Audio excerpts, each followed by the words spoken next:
The Little Girl and the Frog. Today's subject is wonder, innocence, and listening to God's creation. Today's reflection is called Out of the Mouth of Babes. Bible passage. Psalm 8 verse 2, New King James Version. Out of the mouth of babes and nursing infants you have ordained strength, because of your enemies, that you may silence the enemy and the avenger. Bible reading.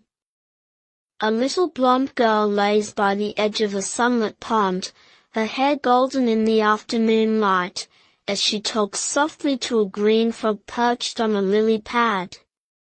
She tells him her thoughts, her dreams, and wonders aloud if he understands her. The breeze stirs gently, and the waters reflect heaven's peace. As her innocent voice fills the air, one is reminded of Psalm 8 verse 2, that God has ordained strength through the voices of children. In their simplicity and wonder, they often see and say truths that adults overlook. Here's how the story goes. This tender moment by the pond is more than a child's whimsy. It is a portrait of purity and trust. The child speaks freely, unburdened by pride, prejudice, or fear. The frog, a humble creature of God, sits quietly, as if listening. Through her voice, we hear how God can use even the smallest hearts to teach us about faith, stillness, and awe.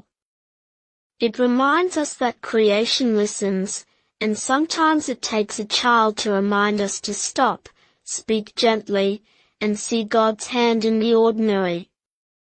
So, what did you learn from our story today? Well, God often chooses the simple and the small to reveal His greatness. Like the little girl at the pond, we are called to trust, speak, and listen, knowing that God hears, and His creation reflects His glory. So, how can we use what we've learned in our own lives? Number 1. Cultivate childlike faith. Approach God with innocence and honesty. Children trust without hesitation. We are called to the same bold open trust in our Heavenly Father. Number 2. See God in creation. The frog by the pond, the wind in the trees, these are reminders of God's nearness. Slow down, observe, and listen for God in the natural world. Number 3. Let your voice praise freely. Like the girl's spontaneous conversation, let your words honor God. Sing, speak, and pray without self-consciousness. He delights in our genuine hearts. Number 4. Value stillness and presence. The pond scene invites stillness.